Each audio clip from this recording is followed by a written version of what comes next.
Silence is what defines a Rolls-Royce.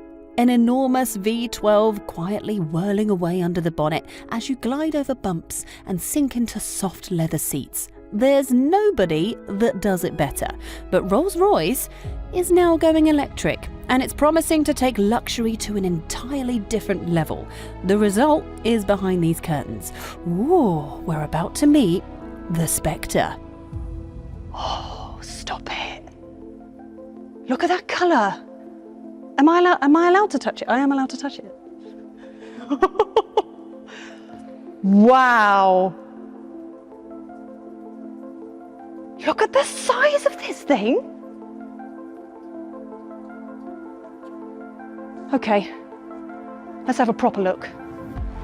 These days, some manufacturers are trying to engineer their new EVs to capture the feeling of their combustion engine models with sporty handling, synthesized driving noises and so on. But for Rolls-Royce, things are a little bit different. An electric powertrain should, in theory, make a Rolls-Royce feel more like a Rolls-Royce. Let me explain. Now the thing with Rolls-Royce, I mean, they're already known for their silent, wafty travelling. Like on a normal road, it's pure luxury. So I mean, if it is going to be heavier and it is going to be more expensive, that kind of doesn't really matter because they're already heavy and expensive. But actually, if you swap out the combustion engine, put in an electric motor, you're turning something that is already extremely refined and super luxurious, you're making that even quieter. And then you're making the power even more effortless. And then there's no vibration from an engine at all. And then you wrap all of that in a body that looks like this. Chartreuse, by the way, and diamond black. Expensive. So, the Spectre then. It certainly looks like a roller with its swept-back silhouette and that huge front grille, the biggest of any Rolls in history, by the way. It's a four-wheel drive behemoth based on a bespoke electric architecture with an enormous 700-kilogram battery pack within the floor of the car. No exact specs have been revealed just yet, but it should provide around 310 miles of range. I'm leaning on the car and I don't know if I'm allowed to lean on the car. I won't lean on the car. Look, Rolls-Royce have always got an uphill battle when it comes to range because this is such a big and heavy car. But what they've done with the design is they want to maximise efficiency. So little things that they've done, like the grille, for example. So if you notice the grille from the front, it kind of moves the air around the front rather than through the what would be an engine to cool it down. So again, more aerodynamic. Spirit of Ecstasy, they spent 830 hours making that more aerodynamic. 830 hours in a wind tunnel to make her just right. As you come around this side, wheels, 23-inch wheels, which are just absolutely blooming stunning. And then down the side, I mean, it's just smooth. No lines, no sort of overly sort of jagged things going on. Smooth, sleek, aerodynamic loveliness. Because actually, as you stand still looking at this car, the way that the lines are makes it look like it's moving, if that makes sense. And then as you come round to the rear end, come follow me. Here at the back is pure Rolls-Royce. I mean, you're going to stop behind this and be pretty happy to stop behind this, aren't you? Overall, all the little design features and little bits and bobs, what that's done is it's made the drag coefficient 0.26, which is actually the lowest ever in any Rolls-Royce in history. Oh. All right, fine. I know what you really want to see. The interior, right? Now this really matters in a roller. It's where you'll spend hours and hours eating up miles. And they really haven't held back with the Spectre. Hold on a minute.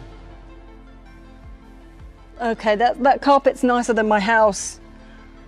Oh, wow. Can I turn it on? I have to put the key here, like that. My foot on the brake. Turn it on. Oh, wow. That is absolutely stunning.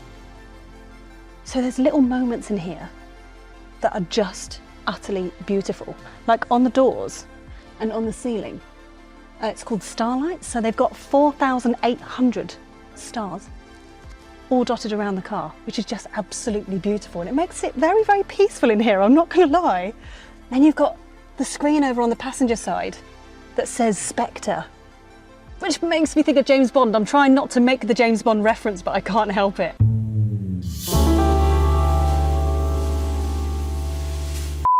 So all of this is called Spirit, which is the digital screens and the infotainment as well. There we go, which you can control via this, which again is just nothing but stunning.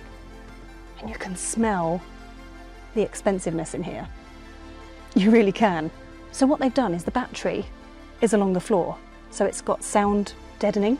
Like, it's really, really quiet in here, that they've had to add sound to the interior so that it gives the feeling of movement. Otherwise you've just pretty much got almost no feeling of movement whatsoever. You will have no realization of how fast you're going. Because actually an Auto Express colleague of mine has had a ride in this as a passenger, but that was back when all of this was completely disguised, and he was like, it is really quiet in there, like really, really quiet, super serene, super luxurious.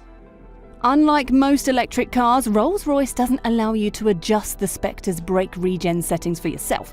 For the smoothest possible drive, there's a radar and GPS system that decides the level of regen for you, although you can enable one-pedal driving if you want. And there's more. The Spectre uses those sensors to set up the suspension for optimum ride quality, and it can even disconnect the car's anti-roll bars where possible.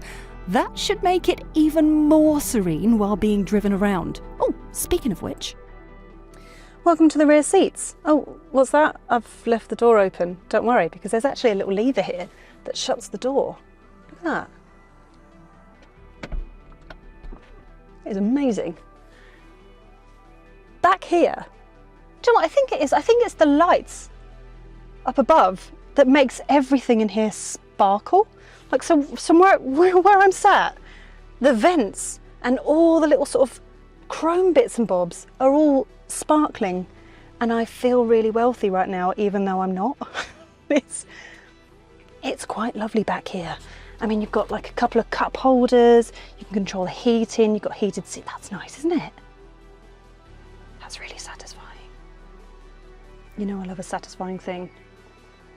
That's lovely. And these seats, I can tell you now, you are not going to get a numb bum sat back here. This is absolutely stunning. Stunning.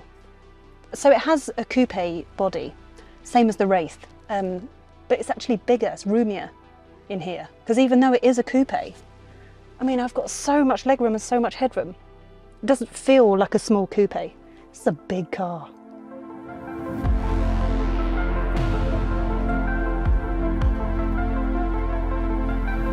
So the Rolls-Royce Spectre has the potential to be the most refined, most luxurious Rolls-Royce yet. And you know what? That will make it the most luxurious, most refined car that we've experienced, full stop. I mean, it's not going to be cheap. It's probably going to start at over £300,000. And if you can afford that sort of thing, then good for you. Let's be friends. So it looks like first deliveries are going to start at the end of next year. And I'm going to have to go now, but I do know that it's raining out, so I'm just gonna take this and keep it.